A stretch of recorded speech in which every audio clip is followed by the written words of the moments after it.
Alright guys, today we are gonna be reacting to philosophy and Nietzsche. Jump in guys. The challenge begins with how to pronounce his name. The first bit should sound like ni, the second like cha. Nietzsche.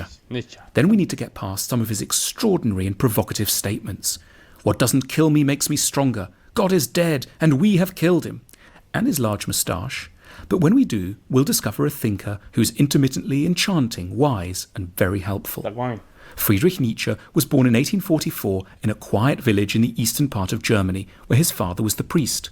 He did exceptionally well at school and university, and so excelled at ancient Greek that he was made a professor at the University of Basel when still only in his mid-20s.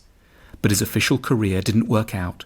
He got fed up with his fellow academics, gave up his job, and moved to Sils Maria in the Swiss Alps, where he lived quietly, working on his masterpieces, among them The Birth of Tragedy, Human All Too Human, The Gay Science, Thus Spoke Zarathustra, Beyond Good and Evil, On the Genealogy of Morals. He had lots of problems. He didn't get on with his family. I don't like my mother, and it's painful even for me to hear my sister's voice.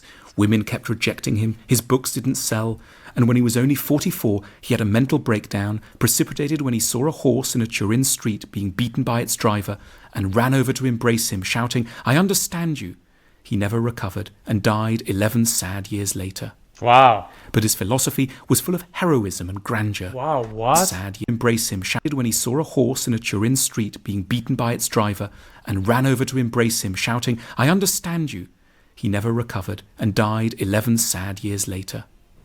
But his philosophy was full of heroism and grandeur. Wow. He was a prophet of what he called Selbstüberwindung, or self-overcoming, the process by which a great-souled person, what he called an Übermensch, rises above their circumstances and difficulties to embrace whatever life throws at them. He wanted his work to teach us, as he put it, how to become who we really are. His thought centers around 4 main recommendations. 1. Own up to envy. Envy is, Nietzsche recognized, a big part of life. Yet the lingering effects of Christianity generally teach us to feel ashamed of our envious feelings. They seem an indication of evil, so we hide them from ourselves and others. Yet there's nothing wrong with envy, maintained Nietzsche, so long as we use it as a guide to what we really want. But it's very similar to Christianity. Christianity is more raw, right? Christianity says, shame it, it's not good, right? And Nietzsche is saying basically like, hold on, acknowledge it and use it into your advantage. So use the emotion as a fuel. Every person who makes us envious should be seen as an indication of what we could one day become. The envy-inducing writer, tycoon, or chef is hinting at who you are capable of one day being. That's a good point. It's not that Nietzsche believed we always end up getting what we want. His own life had taught him this well enough. He simply insisted that we must face up to our true desires, put up a heroic fight to honour them, and only then mourn failure with solemn dignity. That is what it means to be an Übermensch. 2. Don't be a Christian. Nietzsche had some extreme things to say about Christianity. In the entire New Testament, he wrote, there is only one person worth respecting, Pilate, the Roman governor. Damn. It was knockabout stuff, but his true target was more subtle and more interesting. He resented Christianity for protecting people from their envy. Christianity had, in Nietzsche's account, emerged in the late Roman Empire, in the minds of timid slaves who'd lacked the stomach to get hold of what they really wanted, and so had clung to a philosophy that made a virtue of their cowardice. He called this Sklavenmoral. Christians, whom he rather rudely termed die Herde, the herd, had wished to enjoy the real ingredients of fulfillment, a position in the world, sex, intellectual mastery, creativity, but they'd been too inept to get them.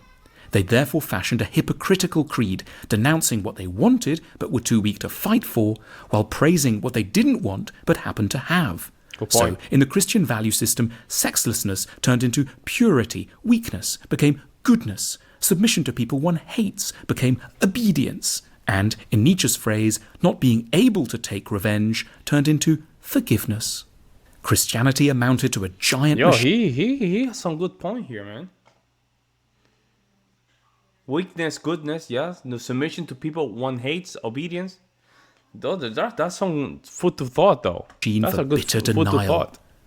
to thought. 3. Never drink alcohol. Nietzsche himself drank only water, and as a special treat, milk. And he thought we should do likewise. He wasn't making a small, eccentric dietary point. The idea went to the heart of his philosophy, as contained in his declaration, "There have been two great narcotics in European civilization, Christianity and alcohol." Yeah. He hated alcohol for the very same reasons that he scorned Christianity, because both numb pain, both reassure us that things are just fine as they are, sapping us of the will to change our lives for the better. A few drinks usher in a transient feeling of satisfaction that can get fatally in the way of taking the steps necessary to improve our lives. Yeah. Nietzsche was obsessed with the awkward truth that getting really valuable things done hurts. "How little you know of human happiness, you comfortable people," he wrote. "The secret of a fulfilled life is live dangerously, build your cities on the slopes of Mount Vesuvius." 4. God is dead. Nietzsche's dramatic assertion that God is dead is not, as it's often taken to be, some kind of a celebratory statement. Despite his reservations about Christianity, Nietzsche didn't think that the end of belief was anything to cheer about. Religious beliefs were false, he knew, but he observed that they were very, very beneficial in the sense of helping us cope with the problems of life. Nietzsche felt that the gap left by religion should ideally be filled by culture. He meant philosophy, art, music, literature. Culture should replace scripture. However, Nietzsche was deeply suspicious of the way his own era was handling culture. He believed the universities were killing the humanities, turning... Damn, I need to read Nietzsche. He has some good point. I'm a Christian, but I'm agreeing with a lot of stuff he's saying. And it's true. When it comes down to university, even today, they're literally killing, in the United States, that is. I don't know in other parts of the world, but in the United States, they're killing our thoughts, though. We don't becoming creative. We're becoming like it feels kind of factory-ish, the way that we're handling universities and students. This doesn't feel like we're heading somewhere. Turning them into dry academic exercises, rather than using them for what they were always meant to be, guides to life.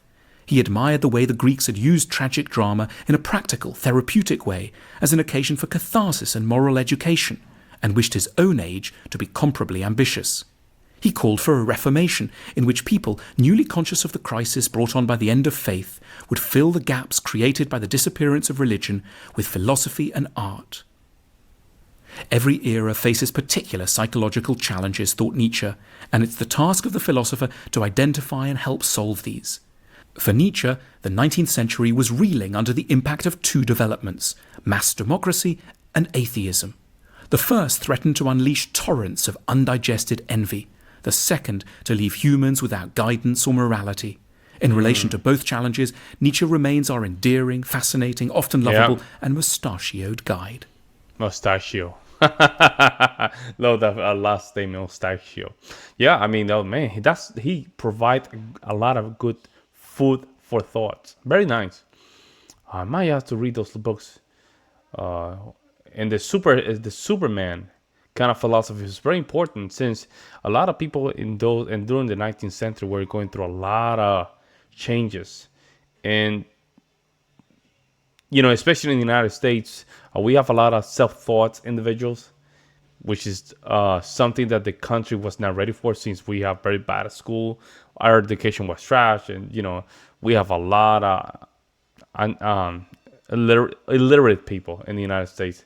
So that makes sense why the 19th century had those kind of thoughts, right? And Nietzsche is a good representation of that.